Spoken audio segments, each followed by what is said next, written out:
Welcome to the Veterans Archives podcast, where we honor our nation's veterans by preserving and sharing their stories. You can also hear Veterans Archives on Wreaths Across America Radio every Thursday at 5 p.m. To learn more about our mission, watch veteran interviews, or find out how to record a veteran story, please visit veteransarchives.org. And if you or a veteran you know needs support or resources, we encourage you to download the Battle Buddy app from vetlifetoday.org.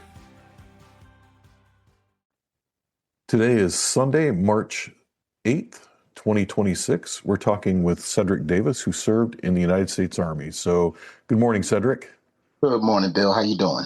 Great. How about you? I can't complain. Well, that's good. And I appreciate you taking time out. I know today is pretty much your only day off. So Thank you for taking the time to talk with us. Thank you for the interview. I appreciate it. Excellent. So we will start out with our first question, and that really is, when and where were you born? I was born in Orange, New Jersey, August 20th, 1972. Okay. Did you grow up in Orange, New Jersey then? No, I was born in Orange, but I was raised in Newark till I was 6. And then my father and mother moved to Hillside, New Jersey, where I still currently reside in Hillside. Small town. So you've always been a Jersey guy, though? Always, my entire life. Yeah. Well, so talk to me a little bit about what it was like growing up. My parents have been together they've been married 53 years. They've been together since they were young. So maybe 60 years. So yeah, I come from a 2-parent household. My father is from Newark, New Jersey. My mother was from the South. Oh. She relocated up here with my grandmother, I think when she was a little girl, and they moved to Newark, New Jersey.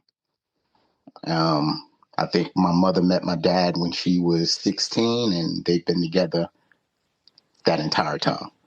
That's pretty incredible. Yeah. Yeah. So what did your dad do? My father, he's retired now. He was a bus mechanic for New Jersey Transit. That's where he retired. But my father did a lot of things to support his family. You know, he told me he delivered furniture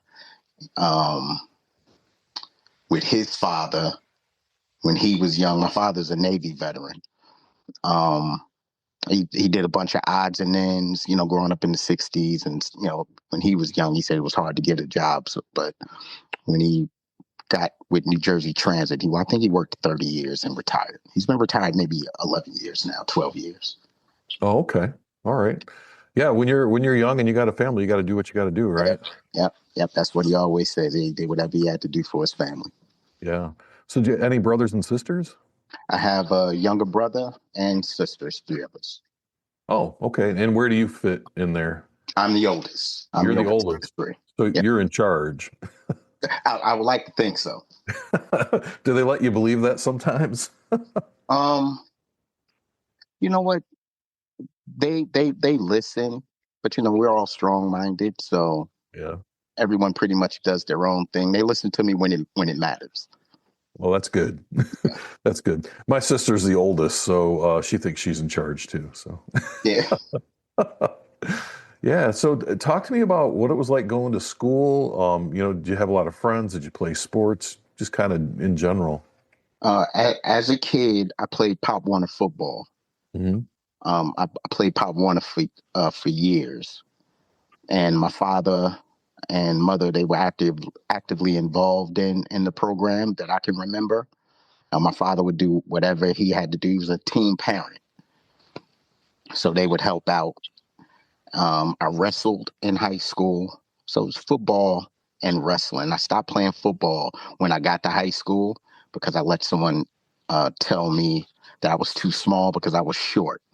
I think I was 4 foot something. I was very small coming up. So I let someone discourage me, and I was pretty average. I was a decent football player. But, I never played high school ball, but I wrestled in high school. I was in Army ROTC when I was in high school. I wasn't active in too many things. I didn't care for school too much. Okay. But you made it through. Yeah, oh yeah, I made it through. I got decent grades, but Okay. I didn't like it. I didn't care for school. Was that an expectation though to get good grades as a kid? Like, is that something your parents were? Yeah, they did. They Yeah. did. I was uh above average student, and I don't remember ever really bringing my books home or doing any work. So I could only tell myself if only I applied myself, where would I be? Because my brother is college educated, my sister is college educated. I'm the only one that I didn't want to go to college after high school. Yeah. Well, I No, think we all take our own path though, right? yeah, school wasn't my thing. I wanted to Yeah. go into the military. So speaking of that, let's talk about ROTC. How was that for you, and how did that shape your future decision? Um, I think I was in ROTC my freshman, sophomore, and junior year because I went in the Army on the delayed entry program Hmm. the summer of going into my senior year. And I didn't go into ROTC my senior year. In my mind, I was preparing myself to actually go into the service. Okay. So, it taught, I was already disciplined, but it reinforced some of that discipline and structure. Hmm.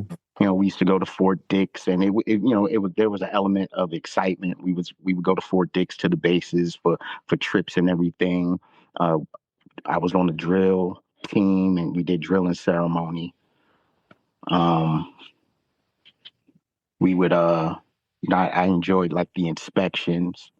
Our chief Hmm. warrant officer, he's long passed away, but he was chief warrant officer Sozio. I remember him vividly because he was a very positive force.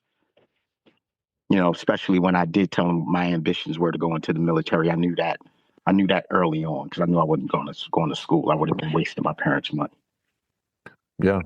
So was that what were some of the other driving factors? Like why the military? Because it sounds like pretty, like you said, pretty early on, you knew this is what you were going to do. What shaped that decision? I like excitement. Uh-huh. And the adrenaline, and watching war movies, Rambo, Apocalypse Now.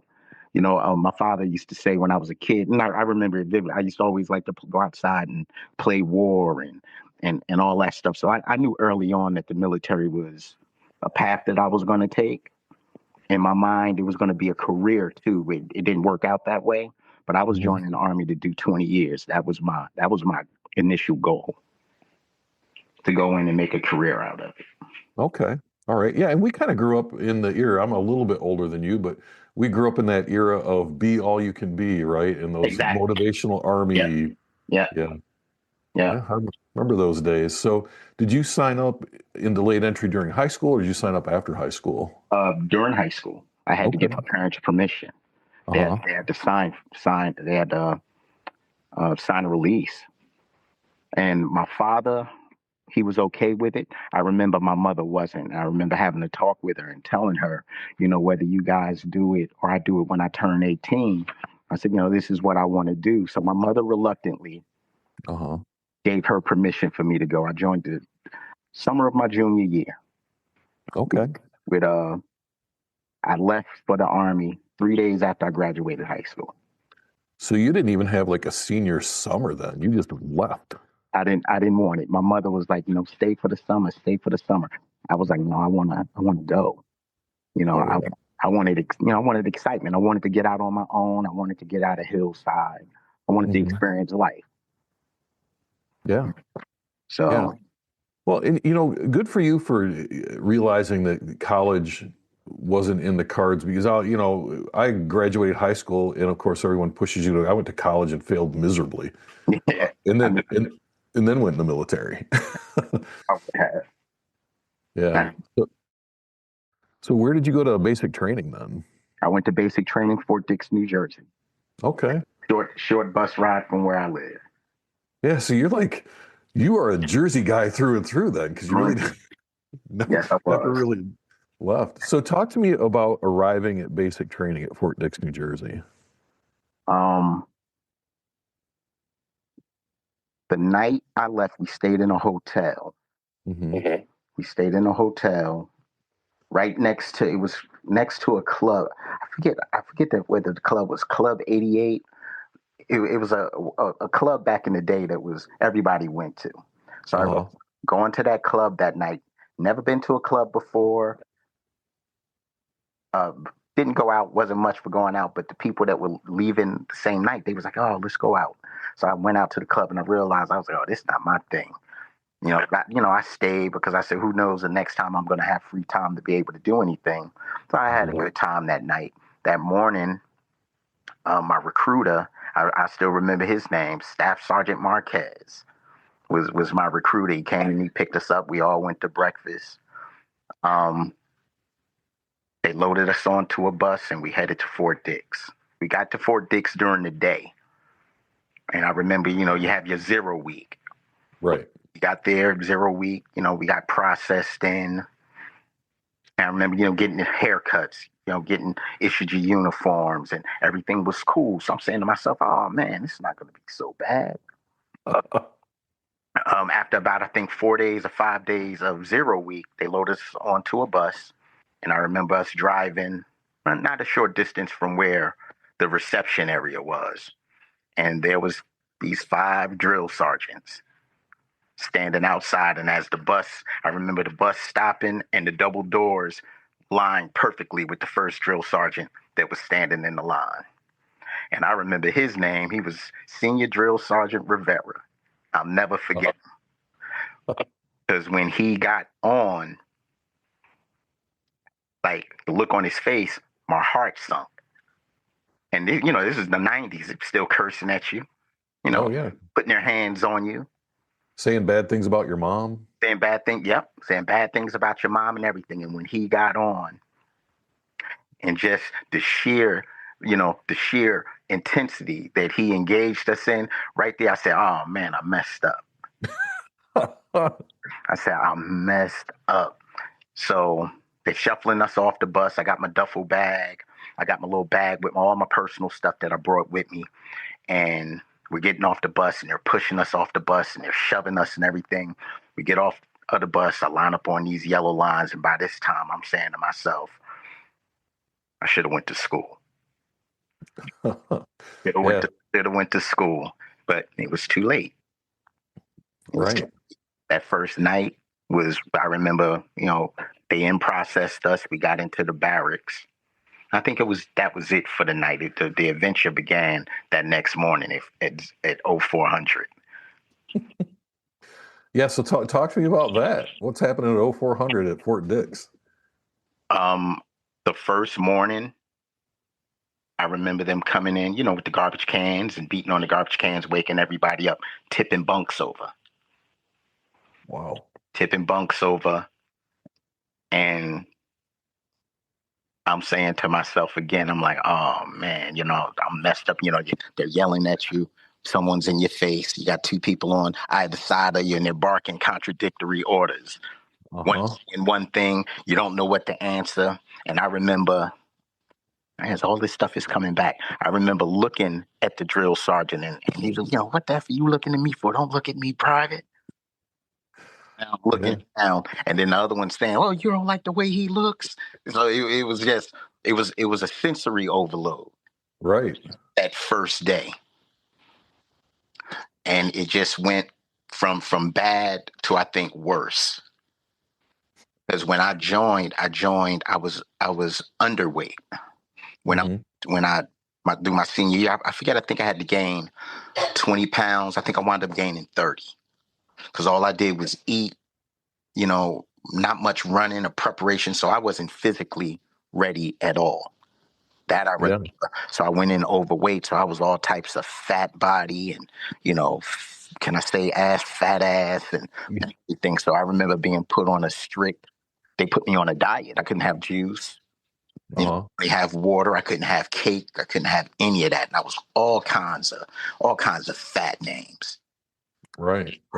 So, and for people listening too, I don't mean to interrupt. For people listening too, like when you're in basic training, meals are like a big part of your day, and they actually had some pretty good desserts and stuff. So to not be able to participate in that must have sucked. I spent so much time nervous that first, I would say 2 to 3 weeks. I don't remember ever even caring. I just, they told me to eat. I remember, trying to sneak a couple of times, getting caught, getting in trouble, but then I realized it wasn't worth it. Right. And then in basic, my family used to send, I used to get things all the time. My aunt used to always send me cookies. And I had to write a letter to her and tell her, stop sending cookies, because every time those cookies came, they would really dog me out. Give all the cookies away. I can't remember having really any of the cookies that she would ever bake to send me, because they would eat them in front of me. The drill sergeants would open up the box and pass the box around. I would never get any because I was overweight. Right. So if my aunt was here, my aunt would tell you, I probably still have the letter. I have every letter that was ever wrote to me in the military. I keep everything. I'm like a pack rat. So I remember writing her a letter telling her, don't send me anything edible, nothing. I said, they're on me, I said, and I can't take it. So it wasn't overtly difficult, but it was hard. It was the 90s. Right. We were still putting a nice, tough product was coming off the assembly line with the Army. Yeah, absolutely. Yeah. So you get through that first 3 weeks, then things start to kind of settle out for you. Started losing weight. Getting in better shape. I could do pull-ups and sit-ups. I remember calling my dad, I think around week 3 or week 4, the build-up for the Gulf War started. Right. And I called my dad and I told my father, I said, Dad, I think, I had never called him because I was having my doubts during that time. I said, Pop, I think I messed up. I said, building up for this war. And I said, I didn't join for this. And my father told me, he said, man, he said, I tried to tell you, but you didn't want to listen. He said, get off my phone. He said, don't call me with this nonsense no more. He said, you got to man up. And he hung up the phone on me. Wow. So after that, I got in my mind, I said, I got to man up and embrace this life that I chose for myself. And after that, I did. My father wasn't against me going into the military, but he wanted me to do something else. So I was, hell bent on that life. So when I finally got it and I called him with that nonsense, my father was one for nipping it in the butt. You say you're going to do something, you do it. My father was big on keeping your word, being responsible. And he said, you swore an oath. So now you got to see it through. He said, don't call here with this no more. Good for your dad. Good for your dad. And good for you. Yeah. He doesn't remember when I tell him that. He said, I don't remember doing that. My dad's almost 80 years old now. Yeah. So, he doesn't remember some of that stuff. I say, but yep. And I never called after that with any more woe is me stories, because I knew maybe my mom would have listened to him, but I knew he wasn't. Right. So my father was in the Navy during Vietnam. So, he was in the military during a tougher era than what I was in, what we served through. Right. Right.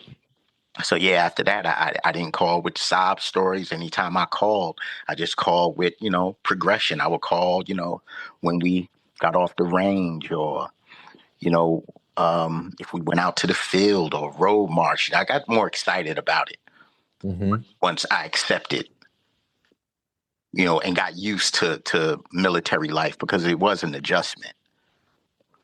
Yeah, a little bit of a culture shock, right? Yeah, exactly. Yep. Yeah. It was. Yep. I've always had structure and discipline, but it was like a structure and discipline on steroids. It was a whole different ball game, right? Yeah, it was. But once I got used to it, I started to love it.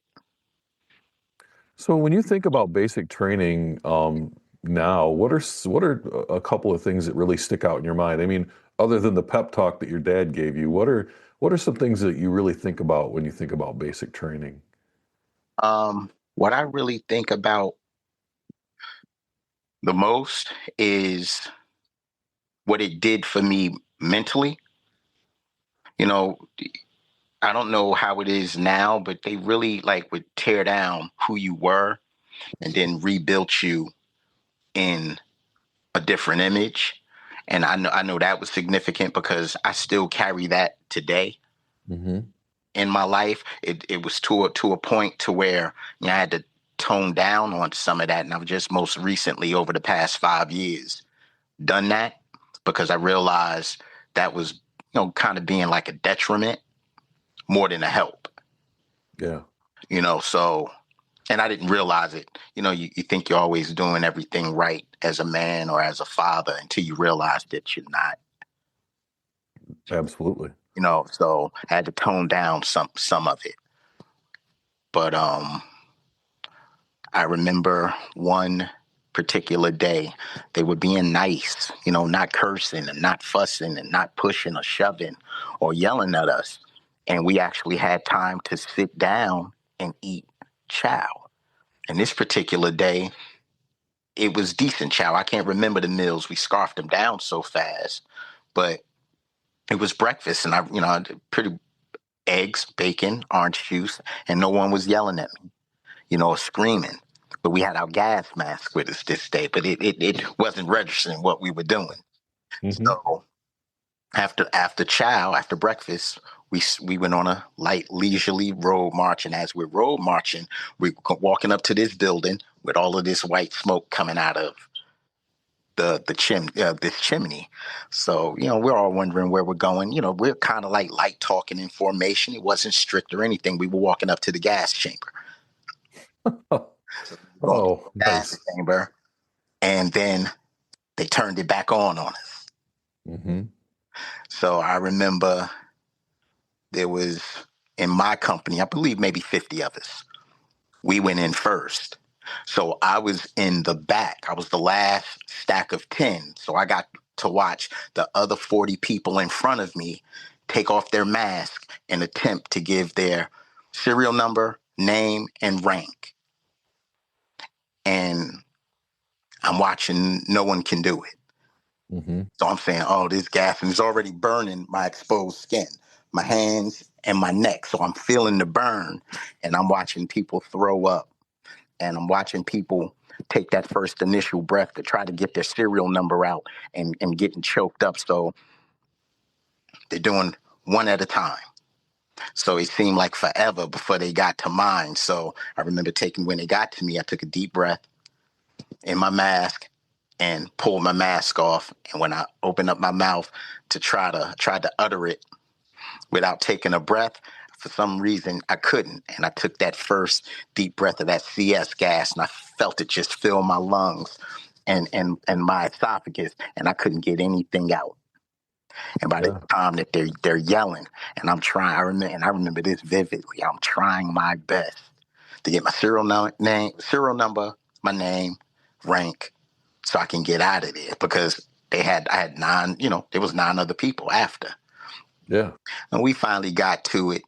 And when they let us out, there was a double door. We ran out to the door, and they told us to flap our arms and run around this track.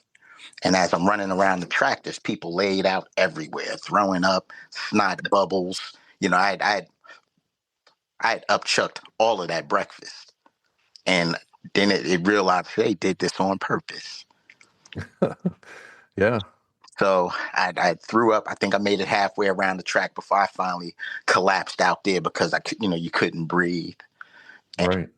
They walked us back, all nasty and snotted up and mucked up. And I remember I believe it was a Sunday, and they gave us the rest of the day, I guess, to recover from that. That was a distinctive day. And then, I always loved the time on the range. Because up until that point, I had never fired a weapon or even been around one. So, the Army introduced me to, a lot of fun and exciting things. I used to love the range. Yeah, range days were always a blast, I think. Yeah. So, and just learning how to be a soldier, and leaving that civilian part of myself behind. So you make it through boot camp. Did your family come to your graduation then? My family came and picked me up. They allowed me to go home for about 8 hours. From Fort Dix, I think we were about an hour and 20 minutes from Fort Dix. So my mom and dad, they came and picked me up in my BDUs. I was in my BDUs. I came home. My brother was a big time football player. So he didn't come. He had practice or something. And I knew my brother was serious about his football. So when I got home, he must have just been getting in from practice. So he damn near collapsed when he saw me because, it's been over 2 months I haven't been home, and I'm a different person now. I'm skinny. I think I may have slimmed down from, I think I lost 40 pounds, 45 pounds. I lost a lot of weight. So, I don't think I was recognizable when I look at some of the photos now. I was just slim, clean-faced kid. Yeah. I went home for about 8 hours. And I took that time to spend time with my family and go see a few of my friends. And they took me back, and I graduated that next day from basic training. Okay. And now, I got to ask, in that 8 hours of being home, did you get to have any of your aunt's cookies? No, I don't remember. I don't even think I saw my aunt. I was home for maybe an hour or so, and then I was making, I started making my runs to see people because I knew it would be a while before I would see anybody again. Right. So I took that opportunity to just visit and go see some of my friends. Yeah. So then you get back to base, and it's next day's graduation. What happens after graduation?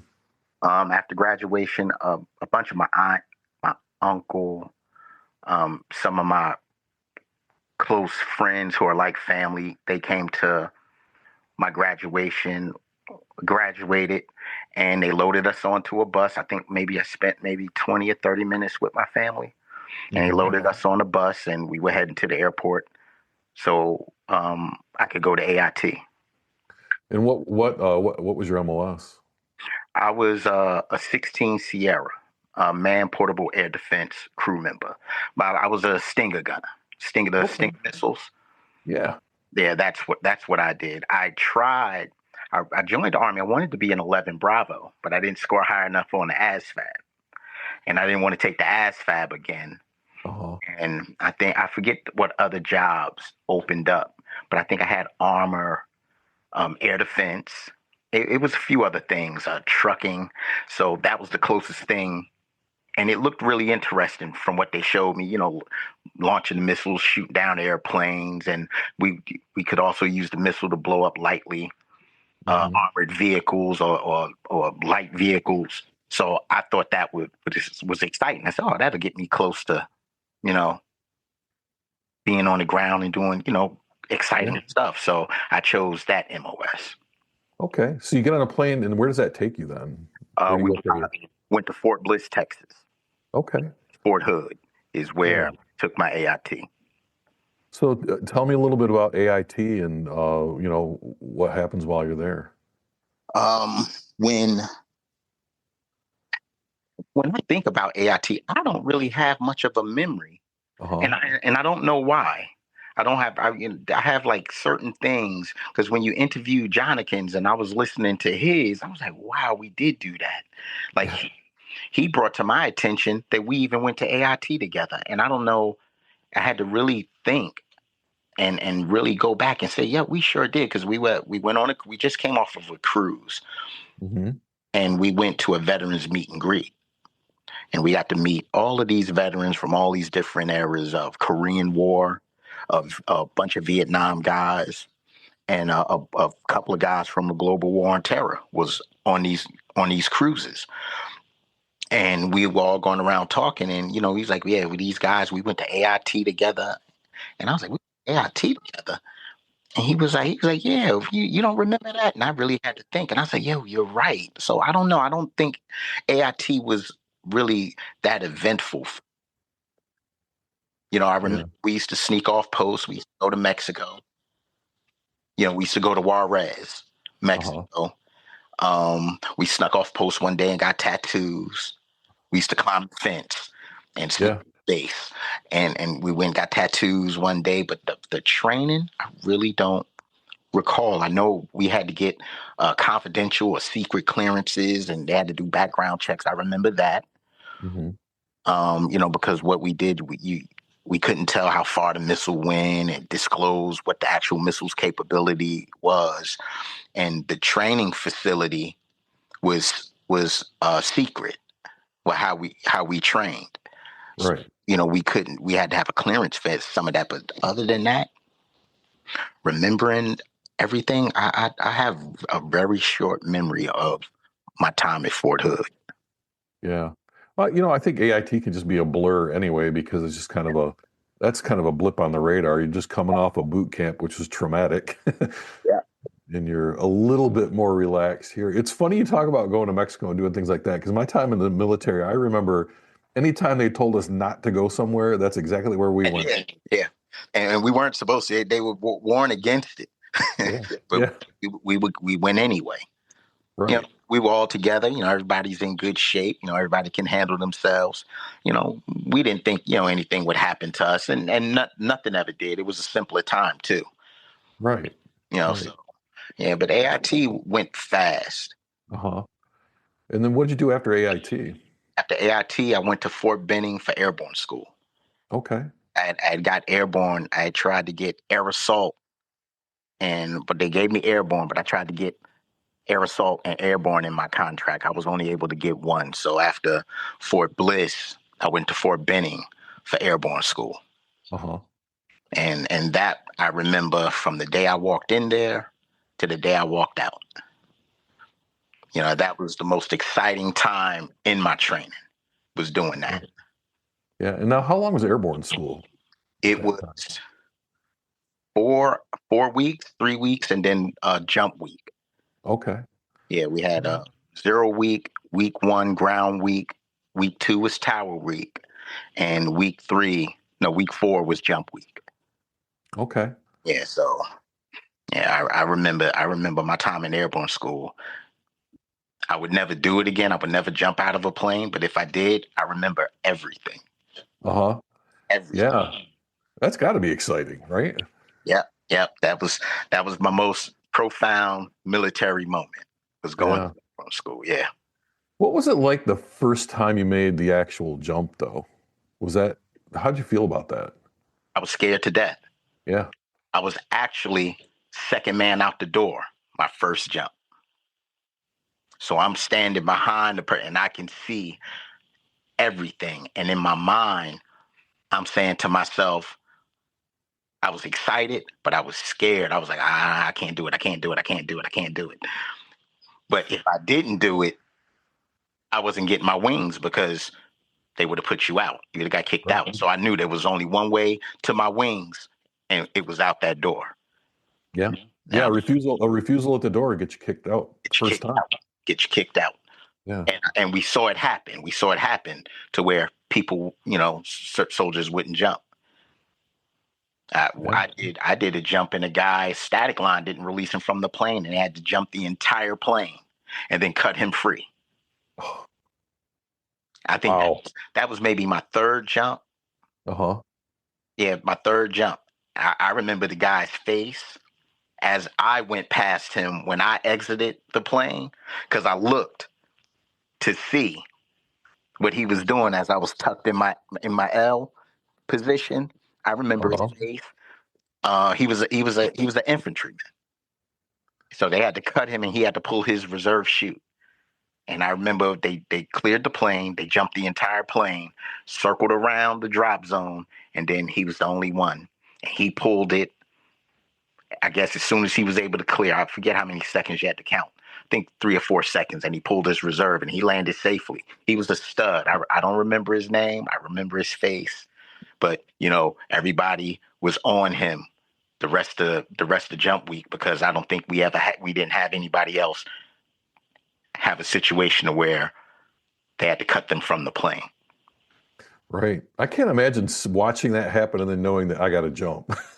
You know what I mean? Like, yep. After the first time, I was scared each and every time, but it got easier. Every time I just have airborne school under my belt. I had 5 jumps.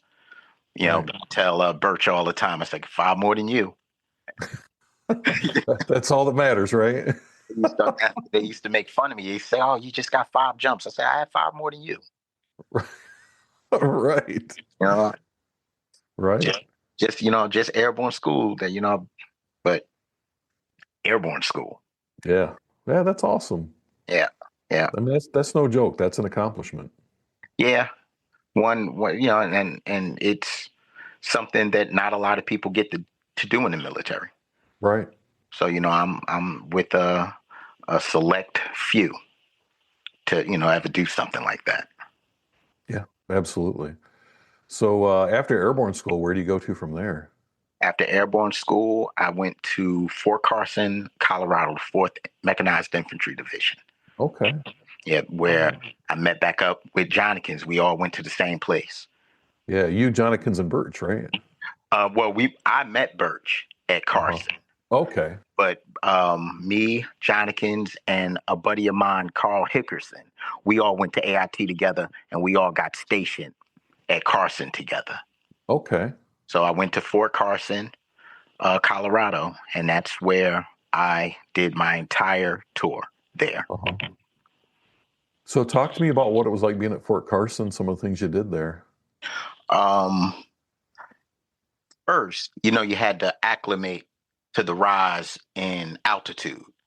So when I first got there, I used to suffer from headaches and nosebleeds because I think they gave us maybe a month or so to acclimate to the altitude because it was rough. I found it hard. I remember finding it hard to breathe, or really any like overexertion. I was extremely tired that first 2 or 3 weeks on runs or doing anything. Right. So that acclimation was pretty. It was pretty rough, but once I acclimated, things started to get a little bit smoother because we would run 3-4 miles, a day.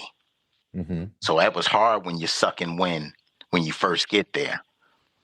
And then again, I'm in the Army during the time, falling out of runs and all that stuff. That was unacceptable. Yeah. That was stuff that was frowned upon. So that first few weeks at Carson acclimating, it was tough. But once I did, things got easier as far as that was concerned, as far as the physical part of it was concerned. Yeah, and then you just so while you're there, like you spent your time at Carson. What was like a typical day there? Let's take a quick break. Before we continue, we'd like to share a resource that may be helpful to veterans and their families. The Battle Buddy app from vetlifetoday.org is designed to connect veterans with support, resources, and a community that understands their experiences. If you or a veteran you know could benefit from those resources, we encourage you to download the Battle Buddy app and learn more at vetlifetoday.org.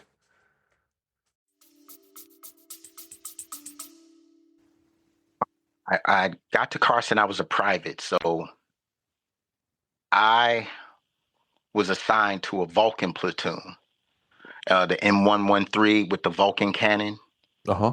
So I was a Stinger gunner on a Vulcan. It was a 4-man tank. You had the driver, the gunner, the team chief, and then me as the gunner. I would shoot the missiles. They would drop the ramp. I would jump out and provide low to medium range air defense or the vehicle or whoever we were supporting, because in our unit, we didn't deploy as a platoon. We would get sectioned off to other units. So say, the first time, my first, I guess, year, I think I was in a Vulcan platoon, we would go with armor or cav or field artillery and provide air defense for them. So we wouldn't see, people in our platoon or our section for weeks at a time. We would get embedded in different units. So I thought that was exciting. I just did what I was told. Our section chief, he would tell me where to go. I would just do it. he taught me how to be a stinger gunner from an armored vehicle. And, the best places to provide air defense for whoever it was we were providing it for. Mm-hmm. And, I just absorbed everything. And I'm a private. You can't say much anyway. Right. All you can do is absorb. You're a sponge at this point. I would just absorb everything because I took being a soldier, I took it serious. Right. So I just tried to learn as much as I can. I think I was a gunner on a Vulcan for maybe a year. I believe, if I can remember correctly. And during that time, we went to NTC, the National Training Center. This was when the Army was gearing away from fighting in Europe to turning the fight to the Middle East. Yes. So we would go to. I remember those days. Yeah, we would go to NTC, and I remember we painted all our vehicles from the camouflage green to tan. We did a lot of that stuff ourselves.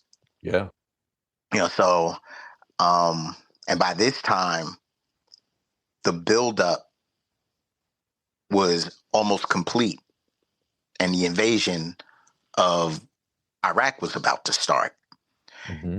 And at this time, we were getting training to get ready, and I don't know. I don't remember I think we were told that we were going to be deployed if North Korea tried to do anything to South Korea, but we were getting ready to deploy somewhere, and the war, after 100 hours was over. And I remember being in formation.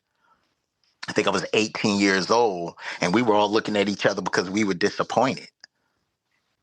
You're young, you don't know any better. Right. You want to see if this training is going to work. And I remember, I think me and Birch, we were talking about it the other day, that we remember standing in formation when George Bush announced that the war was over. Mm-hmm. Or Senior Bush, if that's George. But yeah, that the war was over, and I was kind of disappointed. In hindsight, the Lord spared all of us, all of that. But when you're young, you're not thinking straight. Right. Well, and you're still looking for that excitement, right? That they promised all that stuff. Yeah. So I got to ask, did you ever get to actually fire the Stinger and blow some stuff up? Yep, I did. Okay. I fired a Vietnam era red-eye missile. I fired a Stinger missile, Mm-hmm. and I was a team chief. And my gunners, I had two gunners. When I became a junior NCO, I had two gunners, and we got selected where they fired the Stinger missile. So I was able to fire 1, 2, and I was team chief for gunners who got a chance to do it. And that's cool. It was awesome. Yeah. Yeah, I have video clip. I have newspaper clippings because I remember there was a local Colorado news agency there, and a picture of the missile leaving the tube.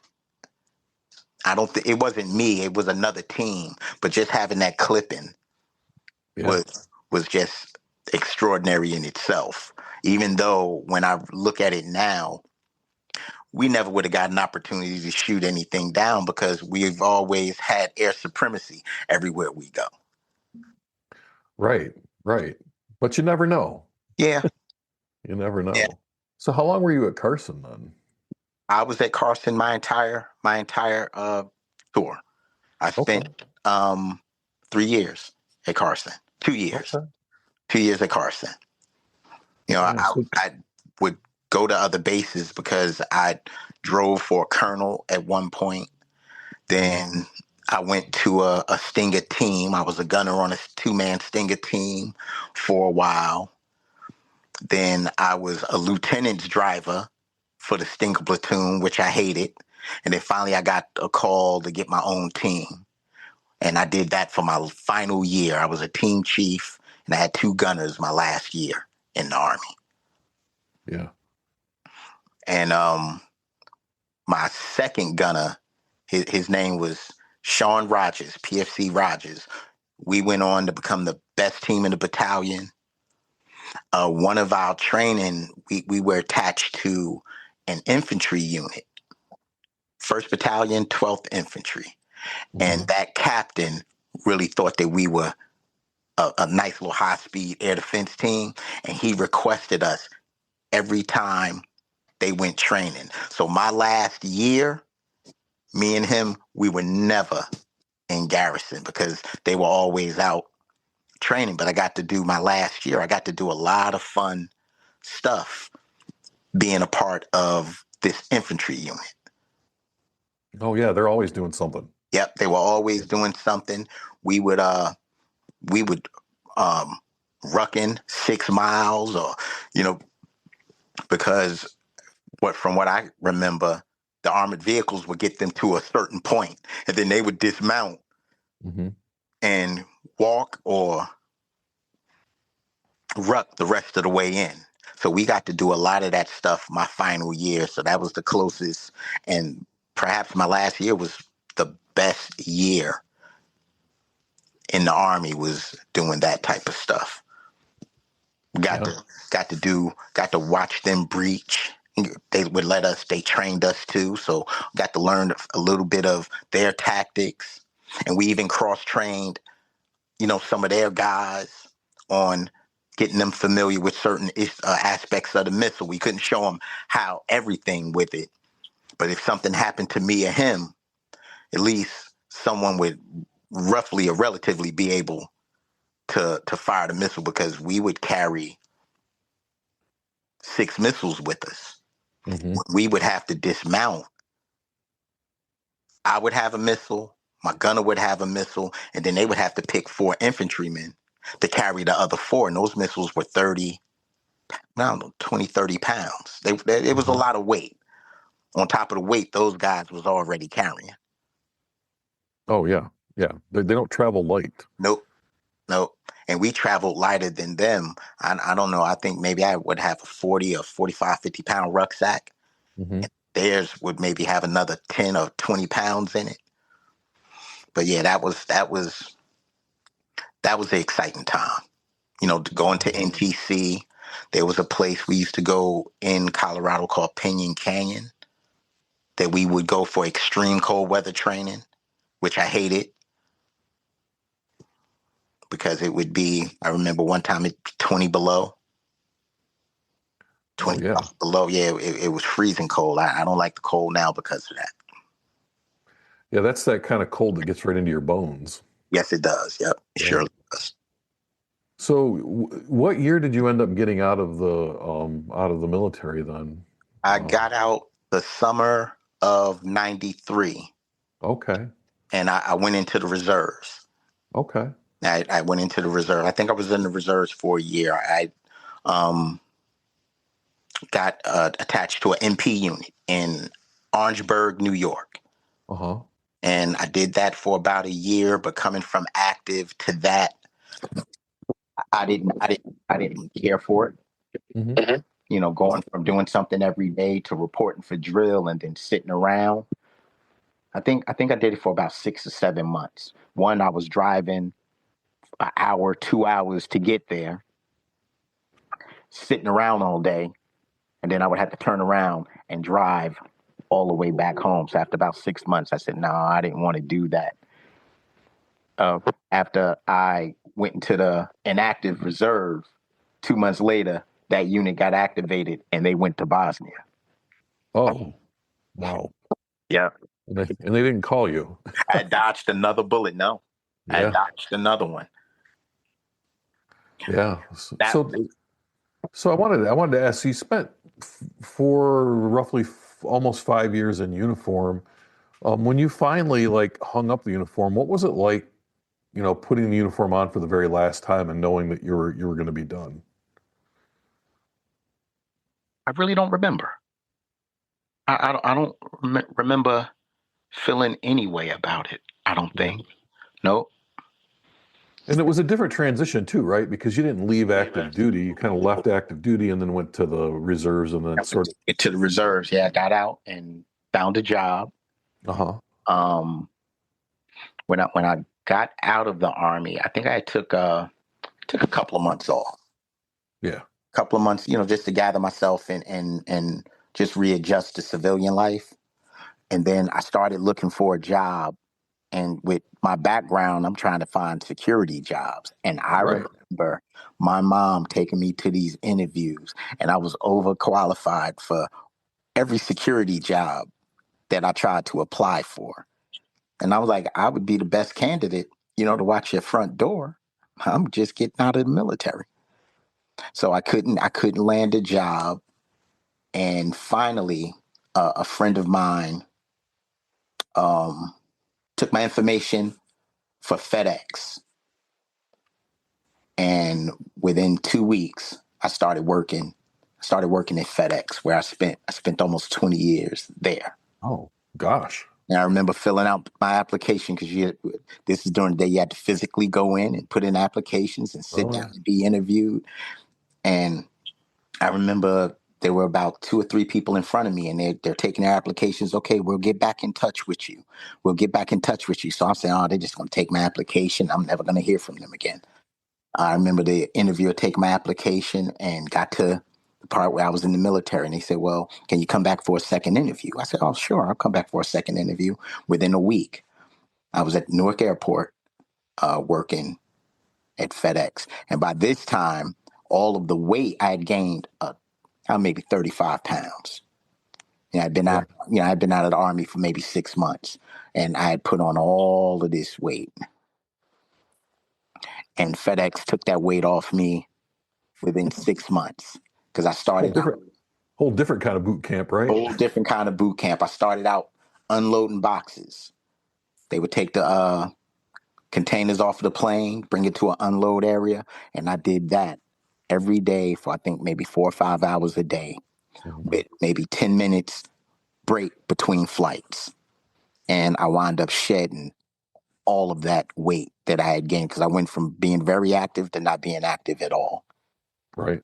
to going back to being active again.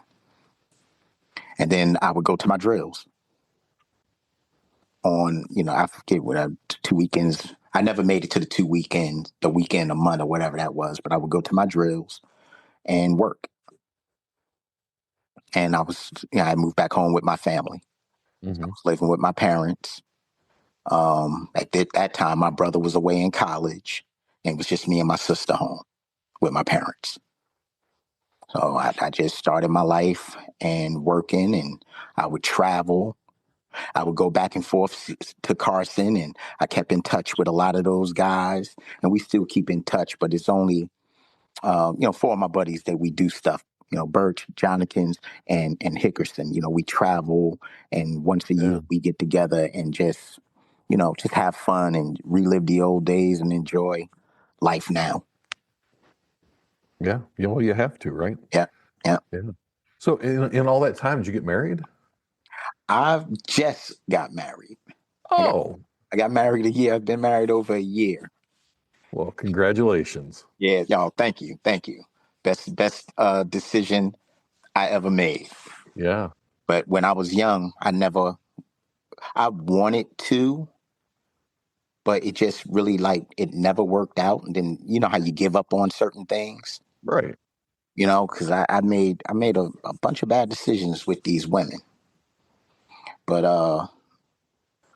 my wife came along, and a good woman changes things in a man's life, and she's been instrumental in a lot of my good fortune these past since I've been with her. We've been together now 11 years. So a lot of my good fortune now is because of her. Right. You know, Right. And well, how did you meet? we met at my current job where I work at now. We met, Okay. we were friends. We were friends for about of the 11 years. We were friends for about 5 years. We were friends. Uh-huh. And when the opportunity came for me to And I had already always liked her. And when that opportunity came, I just went out on a limb, and she felt the same way about me. And we've been together ever since. Wow, that's amazing. Yeah. So, I'm curious, a lot of guys, when they get out of the military, bounce around a little bit, but you landed that job at FedEx and Yeah. stayed there for 20 years. Were there things that you learned in the military that helped you in that civilian career? It did. The owner of FedEx, Fred Smith, he was in the Marine Corps. I believe he was a Marine Corps aviator.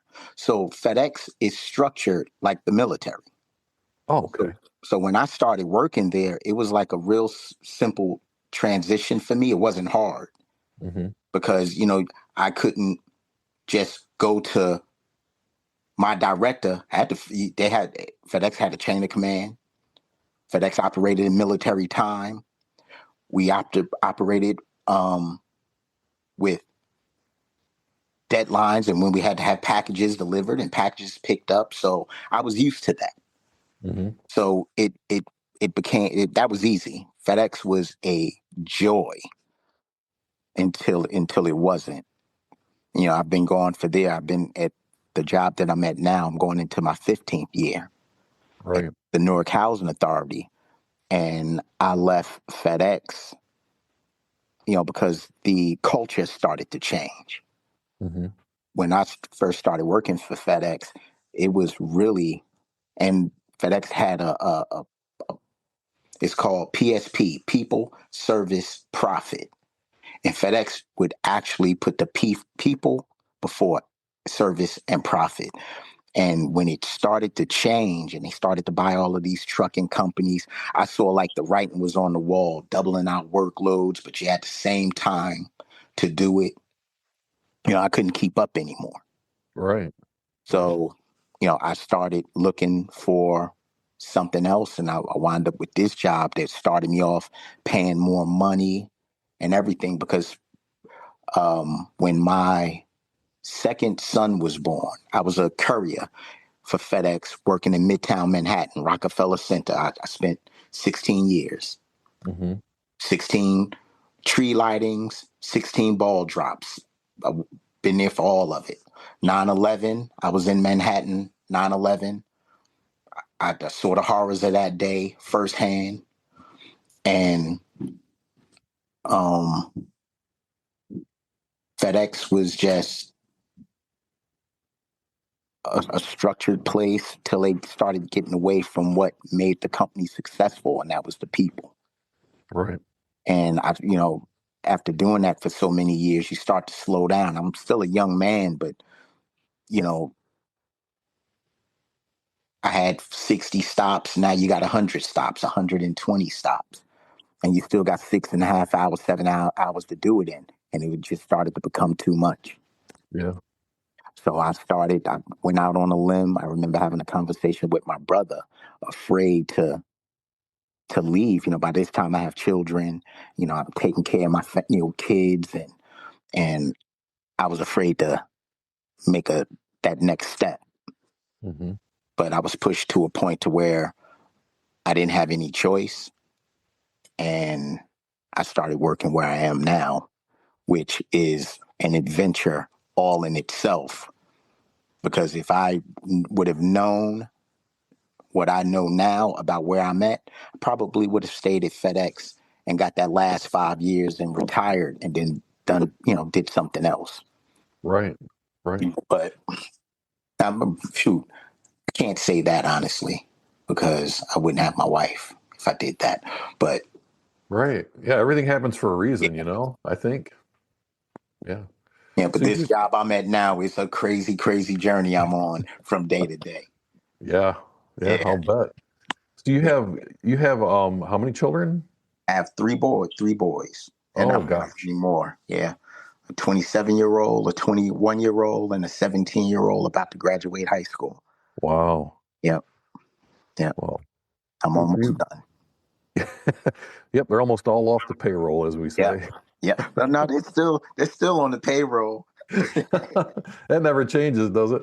Nope, nope. We're still on my parents' payroll. I tell my dad, say, when my father always telling us, man, when you guys gonna do for you? Go there, we eat. He's like, when you guys gonna do for yourself? Never. So it never stops.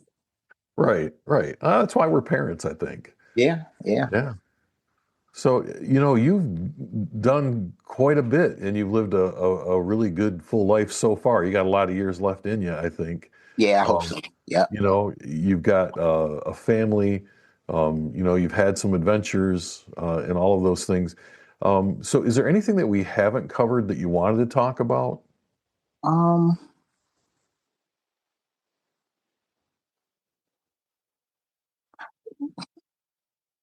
hmm, there is so much. Yeah. You know, my family life has been, my parents, my brother, my sister, now my wife and my friends have also played an important part too in the man that I am currently. Hmm. Because my family has always been there, supported me even when I was having 3 kids, and I have 2 women that I have children with. So it was hard for me. My oldest son, I've had my oldest son since he was 2 years old. Hmm. His mom lives in another state. So, I've had him, and then my other 2 boys, you know, me and their mom weren't together. We've raised them together, but it was difficult for me not having, a ton of money back then, and being the one who provided a lot of the financial means. My Hmm. family really came in and like supported me and helped me through some of those times, because those times were hard. I didn't make a lot of money at FedEx. FedEx was fun, but when I look back, I'm like, yeah, I spent all that time there, and I really couldn't take care of myself, which Yeah. is another reason why I left. And that financial burden weighed heavy on me, because you want to do the best that you can for your family, and then when you can't, it takes a toll. But my family has always been there, and even now, I'm in a really good place, in a really good position. I still have the support of my family. Hmm. The support of having a wonderful wife, and then I have really good friends. Not just the ones I speak of from the Army, but at FedEx.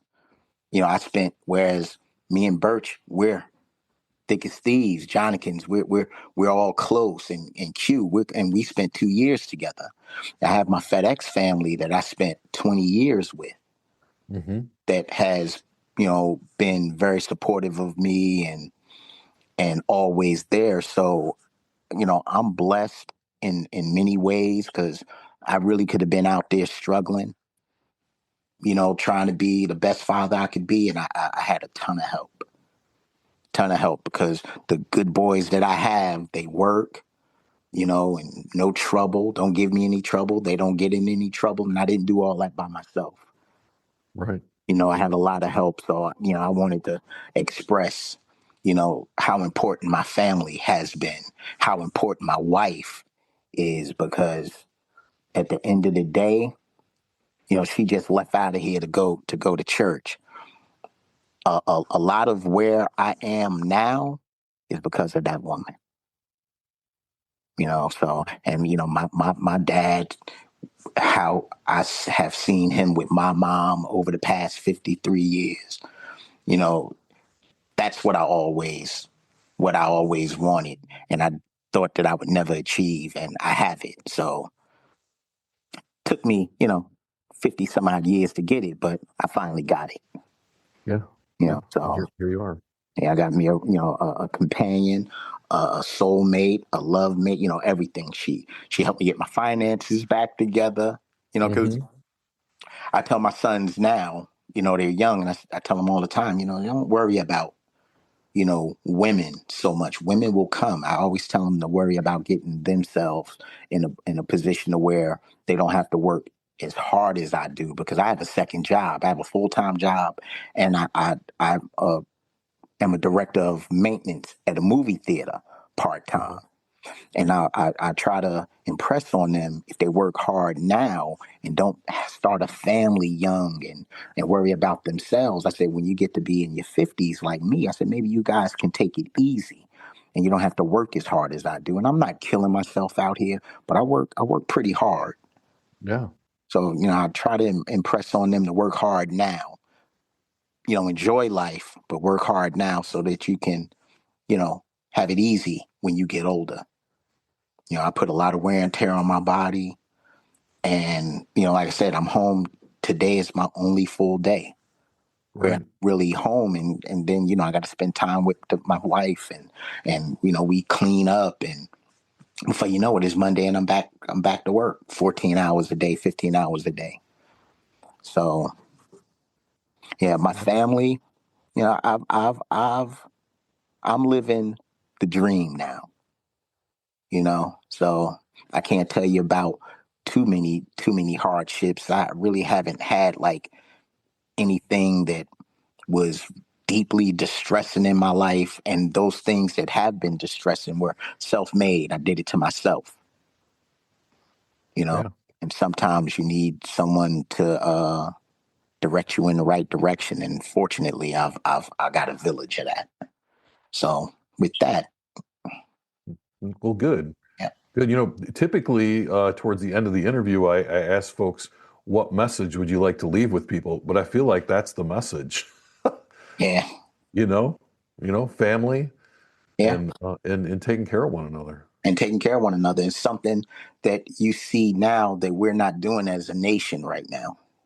Mm-hmm. We're really not. We're watching in real time what I believe is the decline of a great nation. And so many of us are sitting back and watching it happen and saying nothing. I try to speak out. We're just regular guys. There's only but so much we can do. But I try to speak out against what I see that's wrong. Sometimes my brother tell me I need to shut my mouth and be quiet, but it's hard to just sit back and see something's messed up and just not say anything, and hope that it's going to be okay some days, and you may have to go out and do something or get your hands dirty or try to help your neighbor. And we're getting away from that, I believe. Yeah. So I think as a country too, we've been around for 250 years. I feel like there's always a course correction at some point, regardless yeah, of what we think is going on. We'll see, right? yeah, we would, yeah, no matter how it goes. And in Right. 250 years, we're still young. Yeah. Yeah, we're still young as a country. I was talking to a friend of mine and I posed a question to him, and he couldn't answer it. I said, how many years in the 250 years has the United States seen peace? And when I told him 17 to 18 years, he couldn't believe it. I said, yeah, that's it. Yeah. I said, we either at war with each other or we're at war with other people, and it's unsustainable. And so, Yeah. we got to get ourselves together. I would agree. Yeah. Yeah. So, well, I appreciate you taking time out on a Sunday, your day off, to sit and talk with me today. I'm glad that we're able to share your story, and Cedric, it's a pleasure to finally sort of meet you face to face. Yeah. Yeah. Same here. I appreciate it. I really do. So I can't wait to listen to this. I don't like listening to myself, but this was exciting. I don't have the most exciting story. I'm quite sure you've interviewed people who've done it all, but it's been pretty interesting. Thank you for listening to the Veterans Archives podcast and for helping us honor the service and sacrifice of our nation's veterans. If you enjoyed this episode, please consider sharing it with others so more people can hear these important stories. To learn more about our mission, watch additional veteran interviews, or find out how to record a veteran story, please visit veteransarchives.org. And if you or a veteran you know needs support or resources, we encourage you to download the Battle Buddy app from vetlifetoday.org. You can also hear Veterans Archives on Wreaths Across America Radio every Thursday at 5 p.m.